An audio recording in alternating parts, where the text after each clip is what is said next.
Okay, just try to imagine this for a second. You're going to build a global superpower, but your foundation, it's basically mud and water. You have no solid land, no roads, and not a drop of fresh water. Sounds completely impossible, right? Well, that's exactly what the founders of Venice did. Let's dive into this absolutely incredible feat in engineering. And that's really the big question here, isn't it? This story isn't just about survival. It's about how you thrive when all the odds are stacked against you. The Venetians didn't just manage to build a city. They engineered a whole new way of living that turned them into one of the wealthiest and most powerful places on the planet.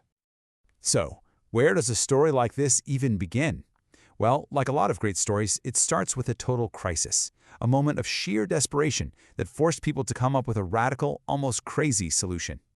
We have to go all the way back to 452 AD.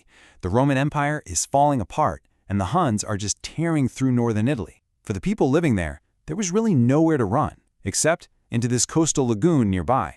This wasn't some grand plan for a new life. It was the only option they had to survive.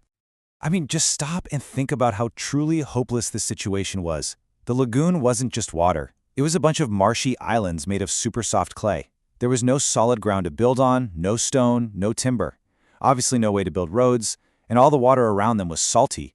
You literally could not pick a worse place to start a city. So, job number one, the biggest problem of all, was how to create land where there was basically none.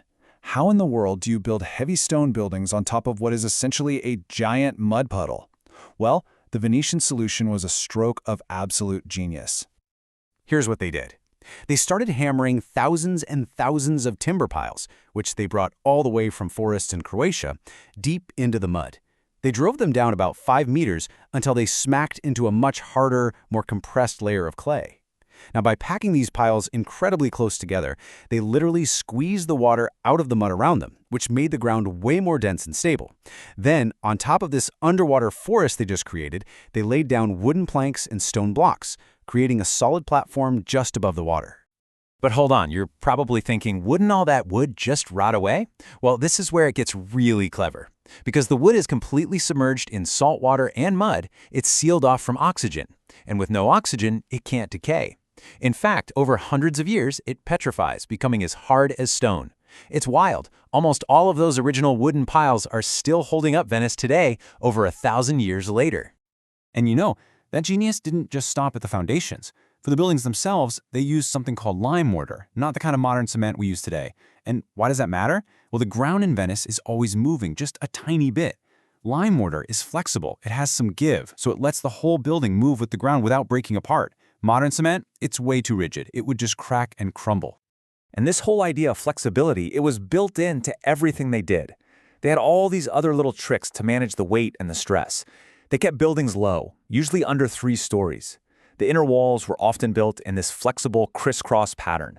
And get this, for those big, heavy, decorative fronts of the buildings, they literally pinned them to the floor joists with iron rods to keep them from peeling off and falling into the canal. Okay, so they've figured out how to build on these marshy little islands. Great. But now, you've got a whole new problem. Venice was really just a collection of separate little settlements. To become a real city, a powerful city, they had to connect everything. And here's a little fact that might just blow your mind. For the first 500 years of its existence, Venice had 0 bridges, not a single one. To get around, you either took a boat or, in a lot of cases, you just waded through the shallow water on horseback to get from one island to the next. As you can imagine, as the city grew, that just wasn't going to work anymore, especially for getting to the financial district, the Rialto. So their first attempt was a simple floating pontoon bridge. Then they upgraded that to a wooden one, which later burned down and then collapsed. Finally, they built the incredible stone bridge we see today, which is an engineering masterpiece all on its own, resting on 12,000 of those timber piles. So once they had bridges connecting all the walkways for people, the canals basically became the highways. And this gave Venice a huge advantage over other medieval cities. You didn't have people and horse-drawn carts all clogging up the same narrow streets. Goods moved super fast on the water while people could walk around freely on land. It was unbelievably efficient.